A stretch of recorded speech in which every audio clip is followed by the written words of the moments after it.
সময়তে হাইস্কুল শিক্ষান্ত পৰীক্ষা চলি আছে। সেই হাইস্কুল শিক্ষান্ত পৰীক্ষাৰ ছাত্ৰ ছাত্ৰীসকলে যে এনেকুৱা লাগিছে তেওঁলোকে পৰীক্ষা দিবলৈ নহয়, বৰ্ডাৰত যুদ্ধ কৰিবলৈহে গৈ আছে, দেশৰ বাবে যুদ্ধ কৰিবলৈ গৈ আছে, এনেকুৱা লাগিছে। এইকাৰণে কথাটো কৈছোঁ যে এজন ছাত্ৰ বা এজন ছাত্ৰীয়ে পৰীক্ষা দিবলৈ গৈ আছে ভাল কথা, কিন্তু লগত ইমান নকল ভৰাই লৈ গৈছে, পকেটত নকল, জোতাৰ ভিতৰত নকল, ক'ত কেনেকৈ নকল ভৰাইছে, ইমান নকল লৈ গৈছে, বাণ্ডিঙে নকল লৈ গৈছে। আমি বিভিন্ন ধৰণৰ ছ'চিয়েল মিডিয়াত আমি বিভিন্ন ধৰণৰ নিউজ পেপাৰবোৰ চাই আছোঁ। এইবোৰ এতিয়া ইমান নকল লৈ গৈছে। আৰু এটা কথা, এজন ছাত্ৰ বা এজন ছাত্ৰীৰ লগত কি কৰিছে, ঘৰৰ পৰা 3জন 4জন 5জনকৈ গাৰ্জেন লগত গৈছে, গৈ পেলাই বাহিৰত ইমান টেনশ্যন কৰি আছে যে মোৰ ল'ৰাটো বা মোৰ ছোৱালীজনীয়ে পাছ কৰিব পাৰিব নে নাই, ইমান টেনশ্যন কৰি আছে। এতিয়া কথাটো হ'ল যে ইমান যে টেনশ্যন কৰি আছে, এইটো যদি পৰীক্ষাৰ আগত কৰিলেহেঁতেন কিজানি ছাত্ৰ বা ছাত্ৰীজনীৰ পৰীক্ষা ভাল হ'লেহেঁতেন। বাহিৰত ৰখি পেলাই ইমান টেনশ্যন কৰি আছে, মোৰ ল'ৰাটোক বা মোৰ ছোৱালীজনীক যদি অলপ নকল দিব পাৰিলেহেঁতেন, ভাল ৰিজাল্ট কৰিলেহেঁতেন বা অলপ মাৰ্ক লিখিব পাৰিলেহেঁতেন। এতিয়া লিখিবতো লাগিব, বা ল'ৰাজন বা ছাত্ৰীজনে লিখিব লাগিব, ছোৱালীজনী লিখিব লাগিব। ৰুমত যাই পেলাইতো গাৰ্জেনবিলাকে লিখি দিব নোৱাৰে।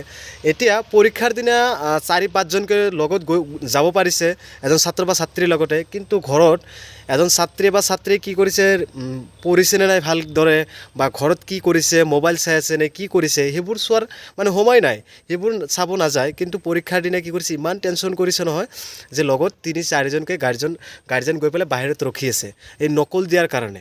এনেকৈ আৰু আমি বিভিন্ন ধৰণৰ চাই আছোঁ। এতিয়া আৰু এটা কথা, ছাত্ৰ ছাত্ৰীসকলে, কিছুমান ছাত্ৰ ছাত্ৰীয়ে বাহিৰত পৰীক্ষা দি ওলাই আহি কৈছে, নাই বৰ হাৰ্ড হৈছে পৰীক্ষা, নাই বহুত কঠিন হ'লে, কুৱেশ্যনবোৰ ইমান হাৰ্ড হৈছে। কিছুমান আকৌ ছাত্ৰ ছাত্ৰীয়ে কৈছে, নাই কমন কুৱেশ্যনবোৰ আহিছে, আমি ধুনীয়াকৈ এনচাৰবোৰ কৰিব পাৰিছোঁ, ধুনীয়া হৈছে এক্সাম। কিন্তু এতিয়া ডিফাৰেণ্টটো হ'ল যে অকল ছাত্ৰ ছাত্ৰীয়ে মোবাইলটো চাইছে, ফোনত কথা পাতিছে, পঢ়া নাই, কিতাপৰ লগতে যোগাযোগ নাই, তেওঁলোকৰ বাবেতো কুৱেশ্যন পেপাৰটো হাৰ্ড হ'বই। যিসকলে ধুনীয়াকৈ কিতাপবোৰ চাইছে মোবাইল নোচোৱাকৈ, তেওঁলোকৰ বাবে কি হৈছে, কুৱেশ্যনবোৰ ইজি হৈছে। আৰু কিছুমান ছাত্ৰ ছাত্ৰীয়ে বোলে পৰীক্ষা দি ওলাই আহি পেলাই, মোৰ ৰুমত আজি এনেকুৱা এজন টিচাৰ পৰিছিলে, গাৰ্ড পৰিছিলে, বা এজনী বাইদেউ ইমান হাৰ্ড পৰিছিলে, একো কৰিবই নিদিলে, সিফালে চাবলৈ নিদিলে, সিফালে চাবলৈ নিদিলে, বৰ খং উঠি আছে। এনেকুৱা বস্তু কিহৰ কাৰণে হৈছে, নিজৰ নপঢ়ি যোৱাৰ কাৰণেহে হৈছে।